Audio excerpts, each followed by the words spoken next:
CCN news एक पाऊल महाराष्ट्रासाठी।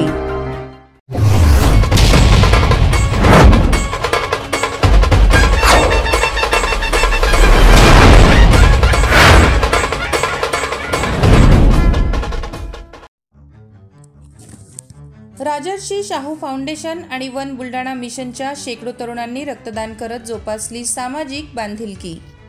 उन्हाळ्याच्या दिवसामध्ये रक्तदान करणाऱ्यांची संख्या कमी होते, तर दुसरीकडे रक्ताची मागणी वाढताना दिसते।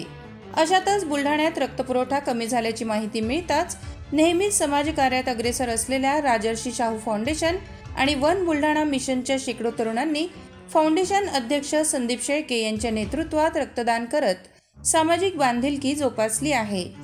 बुलढाणा जिल्हा सामान्य रुग्णालयातील रक्तपेढीमध्ये सकाळपासूनच तरुणांनी स्वयंस्फूर्तीने रक्तदान करण्यासाठी आपला सहभाग नोंदवला। राजर्षी शाहू फाउंडेशनच्या वतीने गेल्या वर्षी 3000 तर यावर्षी 3500 पेक्षा अधिक तरुण तरुणींनी रक्तदान करत सामाजिक भान जपले आहे।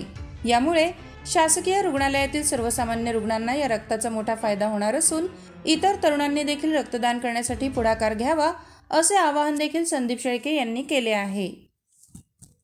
आज सिव्हिल हॉस्पिटलमध्ये आपण राजर्षी शाहू सोशल फाउंडेशनच्या माध्यमातून रक्तदान शिबिराचं आयोजन केलेलं आहे आणि सकाळपासून तरुणांचा उत्स्फूर्त प्रतिसाद या शिबिराला मिळतो आहे। गेले काही दिवसापूर्वी बुलढाणा लाईव्हमध्ये सिव्हिल हॉस्पिटलमध्ये रक्ताची आवश्यकता आहे, रक्ताचा तुटवडा आहे अशा पद्धतीची एक बातमी आलेली होती आणि दरवर्षी उन्हाळ्यामध्ये थॅलेसेमियाचे पेशंट असो, अपघाताचं प्रमाण वाढतं किंवा इतर रुग्णांना जी रक्ताची गरज लागते, त्यामुळं या दिवसामध्ये मेमध्ये उन्हाळ्यामध्ये या ठिकाणी रक्ताचा तुटवडा येत असतो, रक्तटंचाई येत असते आणि त्यामुळं कुठंतरी आपला हातभार लागला पाहिजे या हेतूनं आपण आज या ठिकाणी रक्तदान शिबिराचं आयोजन केलेलं आहे। मागील वर्षी राजर्षी शाहू फाउंडेशनच्या जवळपास 3000 सहकाऱ्यांनी 15 दिवसामध्ये रक्तदान केलेलं होतं आणि यावर्षी 3100 सहकाऱ्यांनी रक्तदान केलेलं आहे।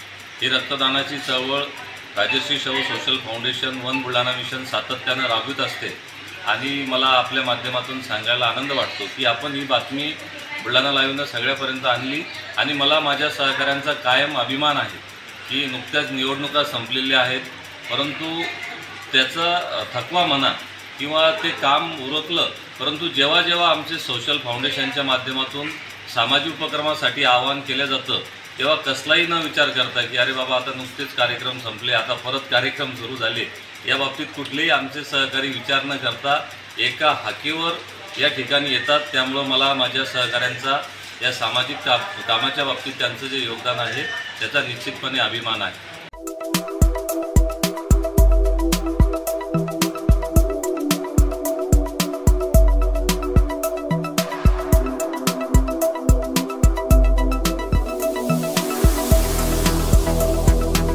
तसेच आपल्या भागातील महत्त्वाच्या बातम्या पाहण्यासाठी CCN न्यूज डेस्क चॅनलला सबस्क्राइब करा आणि बेल आयकॉन प्रेस करा।